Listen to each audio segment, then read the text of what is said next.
नमस्कार मेरे प्यारे बच्चों, आप सभी का कीर्तिमान एकेडमी पर स्वागत और अभिनंदन है। आपके सामाजिक अध्ययन की आज की शानदार पीवाईक्यू और संभावित प्रश्नों की सीरीज में आज जिसमें हम आपको लघुत्तरी प्रश्न आपकी परीक्षा में आएंगे तो उनको कैसे लिखना है 50 शब्दों में सॉलिड आंसर, यानी पहले पूरे प्रश्न का कॉन्सेप्ट आपको समझाएंगे और इसके बाद ये बताएंगे कि वास्तव में आपको इसमें से क्या क्या लिखना होगा। तो बिना किसी देरी के आइए आज के सेशन की शुरुआत करें। एक बार सभी लोग क्लास को लाइक करने के साथ साथ अपने दोस्तों तक शेयर भी कर दीजिए। तो आज आज आप क्या सीखने वाले हैं? लघु उत्तरीय प्रश्न। एक बार सभी कंफर्म कर दीजिए कि ऑडियो वीडियो सब क्लियर है। तो लघु उत्तरीय प्रश्न, लघुत्तरी प्रश्न का शब्द सीमा आपको हमने कई बार बताया, फिर भी जानिए जब आप अपने एग्जाम में जाओगे तो आपको अपने प्रश्न का उत्तर 50 शब्दों में लिखना है। 50 वर्ड का मतलब अधिकतम 4 से 5 लाइन मैक्सिमम है। बहुत बड़ा आंसर आप मत लिखिएगा।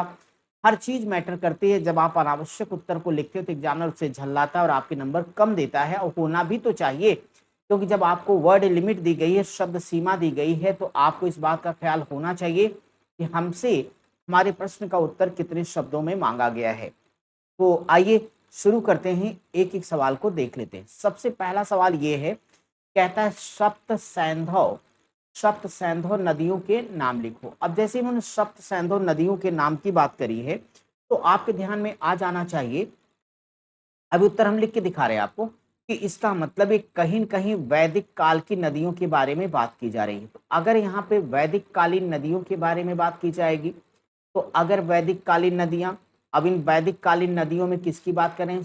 ये सप्तसैंधव की। तो सप्तसैंधव का मतलब इनका जिक्र हमें कहाँ मिलेगा?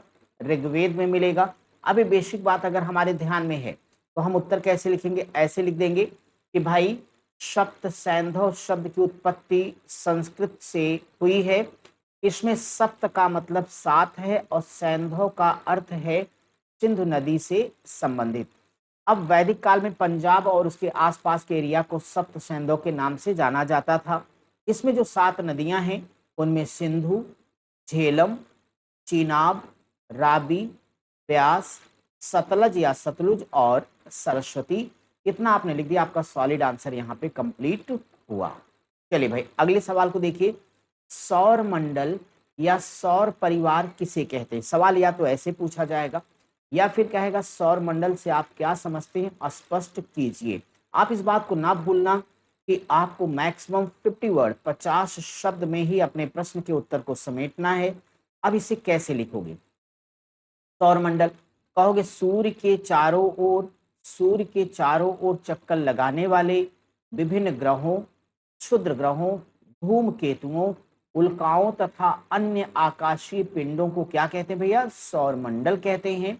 अंतरिक्ष में कई सारी आकाश गंगाएं हैं, जिनमें से मिल्की वे हमारी आकाश गंगा है और जिसमें कई सौरमंडल है। सूर्य और इसके चारों ओर गुरुत्वाकर्षण गुरुत्वाकर्षण बल के कारण घूमने वाले ग्रहों, उपग्रहों, उल्काओं, धूमकेतुओं को संयुक्त रूप से सौरमंडल कहा जाता है। सौरमंडल कहा जाता है। ठीक है स्टूडेंट, तो ये आपका आंसर यहाँ सॉलिड कंप्लीट हुआ। थोड़ा सा एक लाइन और समझ लो आप, हमारे सौरमंडल का केंद्र क्या है? सूर्य है। और इसमें कुल ग्रहों की संख्या कितनी है? 8 है। 24 अगस्त 2006 को अंतरराष्ट्रीय खगोलीय संघ ने ग्रहों की परिभाषा क्या की? परिभाषा, नई परिभाषा दी, जिसके तहत केवल वही चमकदार खगोलीय पिंड ग्रह माने जाएंगे जो अपनी कक्षा में सूर्य के चारों तरफ चक्कर लगाते हैं, जिनका द्रव्यमान इतना है कि वे बाहरी ग्रहों के प्रभाव से बच सके। बचने के लिए अपने गुरुत्वाकर्षण के कारण लगभग गोल आकार के हैं, साथ ही अपने पड़ोसी पिंडों की कक्षा नहीं लांघते। लेकिन यम यानी प्लूटो को कक्षा सौरमंडल के दूसरों ग्रहों की तुलना में जुड़ी हुई है और वरुण की कक्षा को काटती है। यही वो कारण है कि जो आपका प्लेटो है यानी यम है, इसको ग्रहों की श्रेणी से हटा करके क्या बना दिया गया?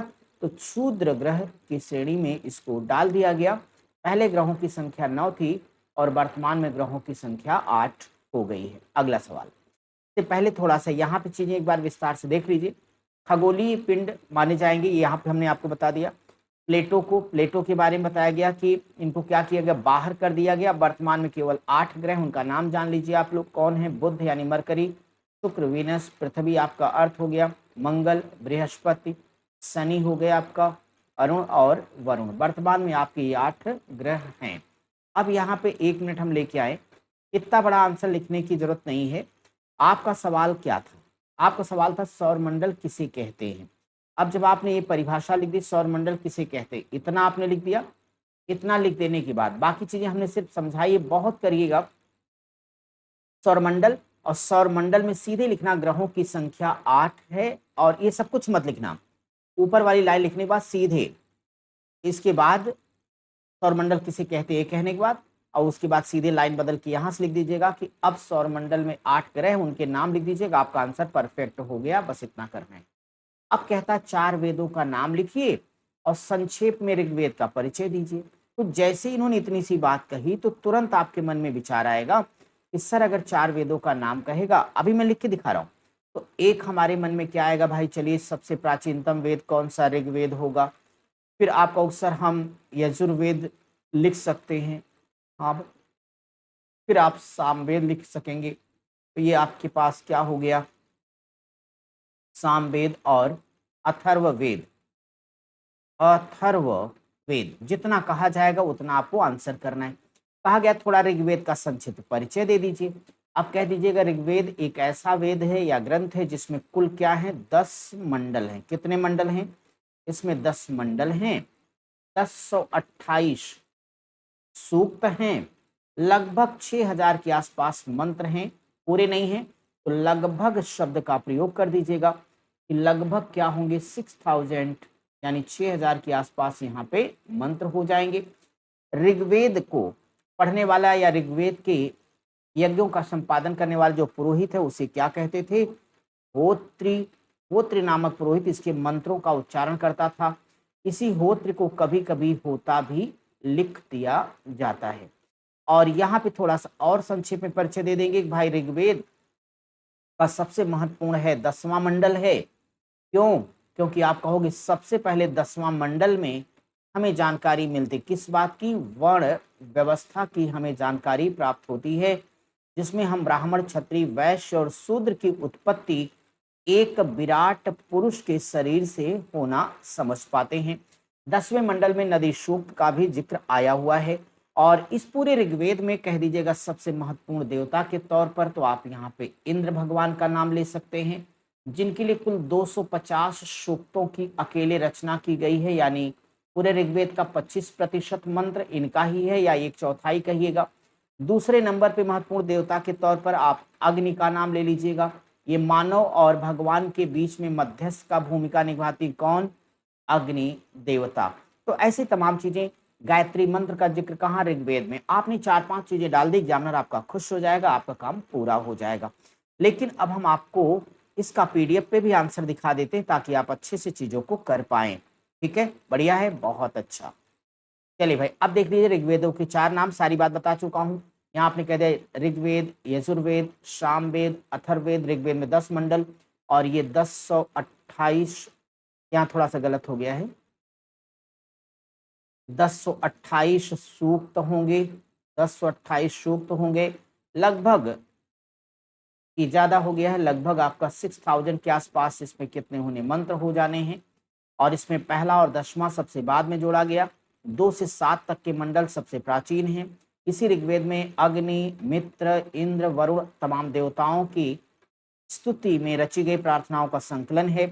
और इसका पाठ करने वाले पुरोहित को होत्र या होता कहा गया है। बस आपका आंसर कंप्लीट हुआ। नदियों के किनारे सभ्यताओं के विकसित होने का क्या कारण था? तो नदियों के किनारे सभ्यताओं के विकसित होने के कारण में क्या बताएंगे आप? कह दीजिएगा नदियों के किनारे सभ्यता के विकसित होने के कारण क्या हैं? कई सारे कारण हैं, जैसे नदियों के द्वारा पानी मिलने से कृषि को बढ़ावा मिला और आवश्यकता के अनुरूप फसल की प्राप्ति हो सकती है। सेकंड पॉइंट में कहना, नदियों के किनारे की मिट्टी क्या होती है, उपजाऊ होती है। मिट्टी के उर्वर होने से, मिट्टी के उर्वर होने से फसल की पैदावार अच्छी होती है। नदियों से कृषि का लाभ होने के अलावा मछली पकड़ना, पानी पीने के लिए उपलब्ध होना, जानवरों के शिकार करने में आसानी होना, ये सारी सुविधाएं हो जाती हैं।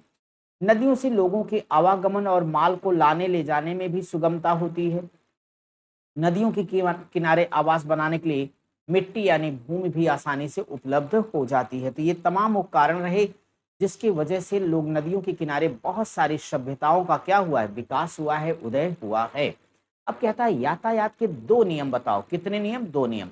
या फिर सवाल हो सकता है यातायात के प्रमुख नियम बताइए। अब देखिए हम प्रमुख नियमों को यहाँ चर्चा कर दे रहे हैं, लेकिन आपके पेपर में दो नियम आएगा तो दो ही नियम लिखना, एक रहेगा तो एक ही लिखना, जितना पूछेगा उतना ही लिखिएगा। तो सड़कों पर भारी यातायात के कारण आज प्रतिदिन क्या है, हृदय विदारक दुर्घटनाएं हो रही हैं। इसलिए यातायात के नियमों का पालन करते हुए चलना बहुत जरूरी है। आपका जीवन बहुमूल्य है, उसकी सुरक्षा करना आपका कर्तव्य होता है। सड़क पर चलने के कुछ सामान्य नियम है, जैसे हर व्यक्ति का पालन करना ही चाहिए। जैसे सड़क में अपने यहाँ क्या है, बाईं तरफ चलना चाहिए, तो सड़क में बाईं ओर चलिए। सड़क पर यातायात नियंत्रण के लिए लगी रहती हरी, पीली और लाल बत्तियों का स्थान। हरी बत्ती का संकेत मिलने पर आप चलिए। बत्तियों के जो निर्देश उसका पूरा पालन करें। सड़क को तभी पार करना चाहिए जब हरी बत्ती जल रही हो। जहां तक हो सके उसी स्थान पर से पार करिए जहां सड़क पर यात्रियों जहां सड़क पर पद यात्रियों हेतु जेब्रा के निशान बने हों। जहां सड़क के दोनों तरफ पाथ पथ यानी फुटपाथ बने हैं, पैदल चलते समय उनका प्रयोग करिए।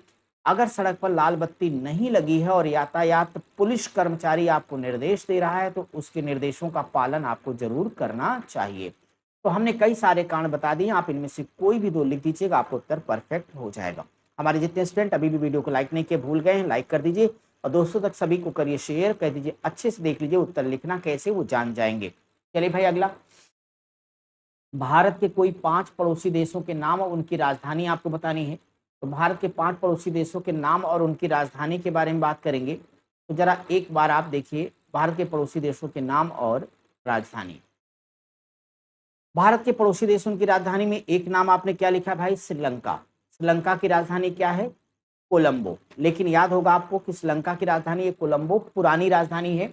अब इसका नया नाम हो गया क्या? इसका नया नाम है श्री जयवर्धने। श्री जयवर्धने। श्री जयवर्धनेपुरा। श्री जयवर्धनेपुरा कोट्टे। श्री जयवर्धनेपुरा कोट्टे। अब अगर आपकी सीरीज में कोलंबो लिखा तो उसको हटा करके आप श्रीलंका की राजधानी के तौर पर आप यूज करेंगे किसको? तो ये आपका हो जाएगा श्री जयवर्धनेपुरा कोट्टे। और ये श्रीलंका की क्या है? विधायी राजधानी है। विधायी राजधानी के तौर पर ये बच्चों, उनकी जो सामान्य राजधानी पुरानी वाली थी उसका नाम कोलंबो था, एक तरह से कह लीजिए उसी का नया नाम हो गया श्री जयवर्धनेपुरा कोट्टे। बांग्लादेश की राजधानी ढाका है, भूटान की थिम्पू, नेपाल की काठमांडू और पाकिस्तान की इस्लामाबाद है। तो ये भारत के पड़ोसी देश और उनकी राजधानियां हो गई आपके इस सवाल में। मानचित्र की कोई दो उपयोगिता बता दीजिए, या फिर मानचित्र क्या है, इनके कोई दो उपयोग बताओ। अगर आप इस पर आएंगे, कहना मानचित्र, मानचित्र या मैप शब्द लैटिन भाषा के मेप्पा शब्द से बना है। विस्मसित लैटिन में मेप्पा का अर्थ क्या है? कपड़े का मेजपोश या रुमाल होता है। अतः मध्यकालीन युगों में कपड़े पर संसार के मानचित्र मेप्पा मुंडी कहे जाते थे। संभवतः मेप्पा मुंडी शब्द को सबसे पहले 840 में सेंट रिब्योर के मिकन ने नामक मताधीश ने प्रयोग किया और बाद में ये शब्द प्रचलित हो गया कि सभी मध्यकालीन संसार मानचित्रों को कई शताब्दियों तक इसी नाम से पुकारा जाता रहा। फिंच और त्रिवाथी के अनुसार निश्चित मापों के अनुसार धरातल के किसी भाग के लक्षणों को समतल सतह पर निरूपित करने को मानचित्र कहते हैं। एरविन रेज के हिसाब से अपनी प्राथमिक संकल्पना में कोई मानचित्र धरातल के प्रतिरूप को ऊपर की तरफ से देखा गया रोड चित्र होता है जिसमें पहचान के लिए अक्षर लिख दिए जाते हैं। मानचित्र के उपयोग को जरा देख लीजिएगा। यात्रा संबंधी मानचित्र के द्वारा यात्रियों और महानगर पार करने का सही ज्ञान हो पाता है। मानचित्र भूगोल का एक यंत्र है, यह मार्ग निर्देशक का काम करेगा। राष्ट्रीय सुरक्षा, युद्ध, सैनिक कार्यों के लिए भी मानचित्रों का बहुत महत्व है। देश, प्रांत, तहसील, विकासखंड आदि की सीमाओं का निर्धारण भी मानचित्रों के द्वारा ही किया जाता है। इसके उद्देश्य क्या है? अब इतना आपको लिखना नहीं है, अब इसी बहाने मानचित्र के बहाने सारी बातें आपको समझा देता हूँ, आप टू द पॉइंट लिखेंगे बस। मानचित्र बनाने के दो प्रमुख उद्देश्य, पहला उद्देश्य क्या है? हमारी पृथ्वी का आकार इतना विशाल है कि उसके संपूर्ण भाग को एक साथ आंख से देखना असंभव है, देख नहीं सकते। मानचित्र पृथ्वी के आकार और आकृति को मापने के अनुसार छोटा करके बोधगम्य बनाते हैं। धरातल पर स्थल आकृतियों, विभिन्न क्षेत्रों में नदियों का प्रवाह, वहां की चट्टानें, वनस्पति, मिट्टियां, खनिज संपदा और जंतु सृष्टि किस प्रकार की है, पृथ्वी पर जनसंख्या का वितरण और बस्तियों के प्रतिरूप किस प्रकार के हैं, वहाँ के आर्थिक व्यवसाय जैसे कृषि, कारखाने, परिवहन, व्यापार आदि की क्या अवस्था है, तथा सामाजिक, सांस्कृतिक और राजनीतिक प्रणालियाँ कैसी हैं। इस प्रकार के भौगोलिक तथ्यों तथा कारकों को स्पष्ट करना ही मानचित्रों का क्या है, उद्देश्य है। अगला सवाल है, सिंधु घाटी सभ्यता की विशेषताएं बताइए। सिंधु घाटी सभ्यता हमने बहुत विस्तार से बताई है, सीधे उत्तर कैसे लिखना उतना देखिए, आगे बढ़िए। अब ये कह देना, खुदाई करने पर शहरों में कई प्रकार की बड़ी बड़ी इमारतें मिली हैं जो कि आयताकार हैं। कहीं दो मंजिला घर थे, अमीरों की कोठियां, गरीबों के कारीगरों के छोटे छोटे घर हैं। शहर की सड़कें गांव की गलियों की भांति टेढ़ी मेढ़ी नहीं, बिल्कुल सीधी और समकोण पर विभाजित होती थी। पूरा शहर जाल के जैसे व्यवस्थित था, सड़कों के किनारे पक्की नालियां बनी थी, प्रत्येक घर की नाली बड़े नालों से जा करके मिल जाती थी। इतनी शानदार व्यवस्था रही सैंधव सभ्यता की। अगला सवाल देखना, अक्षांश और देशांतर रेखाओं में क्या अंतर होता है, ये आपको बताना है। तो आप ये कह दीजिएगा कि अक्षांश रेखाएं क्षैतिज रेखाएं होती हैं, जबकि देशांतर रेखाएं ऊर्ध्वाधर यानी वर्टिकल होती, क्षैतिज यानी हॉरिजेंटल। नेक्स्ट अंतर बताना, अक्षांश रेखाएं पृथ्वी को घेरती हैं, भूमध्य रेखा के उत्तर या दक्षिण की दूरी बताती हैं। वहीं पर देशांतर रेखाएं पृथ्वी को ध्रुवों के टुकड़ों की तरह खंडों में बांटती हैं। अक्षांश रेखाएं काल्पनिक होती हैं, संख्या में अनंत नहीं रहती, लेकिन देशांतर रेखाएं प्रधान मध्याह्न रेखा के पूरब या पश्चिम की मापनी हैं। अक्षांश और देशांतर दो डिग्रियों में, दोनों को डिग्री में मापा जाता है और फिर सेकंड के अंगों में फिर विभीषक किया जाता है। अक्षांश और देशांतर भौगोलिक निर्देशक कहलाते हैं। कोई भी दो लिख देंगे आपका काम पूरा हो जाएगा। अगला है, पृथ्वी पर कुल कितने महासागर हैं? जल्दी से कमेंट करके बताइए, पृथ्वी पर कुल कितने महासागर? कई बार पढ़ाया हूं तो सभी को याद होगा, पृथ्वी पर कुल 5 महासागर हैं। कौन? एक आपका प्रशांत महासागर, अटलांटिक महासागर, हिंद महासागर, उत्तरी ध्रुव महासागर और दक्षिणी ध्रुव महासागर। इन महासागरों में प्रशांत महासागर सबसे बड़ा और गहरा महासागर है, जो लगभग 16 से 55 करोड़ वर्ग किलोमीटर क्षेत्र में फैला हुआ है। अटलांटिक महासागर विश्व का दूसरा सबसे बड़ा महासागर है और हिंद महासागर क्षेत्रफल और विस्तार की दृष्टि से पृथ्वी पर तीसरा सबसे बड़ा महासागर है। आपने इतना लिख दिया ना तो बहुत शानदार उत्तर आपका हो जाएगा। पृथ्वी को हरित ग्रह या ग्रीन प्लेनेट क्यों कहा जाता है? क्यों कहा जाता है? तो आप इतना कहना कि हरित गृह तापरोधी दीवारों वाला एक ऐसा कमरा होता है जिसकी छत कांच या पारदर्शी प्लास्टिक से बनी होती है। सूर्य की किरणें छत को पार कर अंदर आ जाती हैं तथा कमरे के तापमान को बढ़ा देती हैं। यह तापमान कमरे के अंदर बना रहता है, बचत कम वापस जाता है। अतः शीतल क्षेत्रों और शीत ऋतु में भी इस पवन के अंदर ग्रीष्म ऋतु के फूल पौधे और सब्जियां उगाई जा सकती हैं। भूमंडल के वायुमंडल में भी हरित गृह का प्रभाव पाया जाता है। ये वो तमाम कारण है जिसके कारण पृथ्वी को हरित ग्रह या ग्रीन प्लेनेट के नाम से जाना जाता है। ठीक है स्टूडेंट, तो आज की अपनी इस क्लास में हमने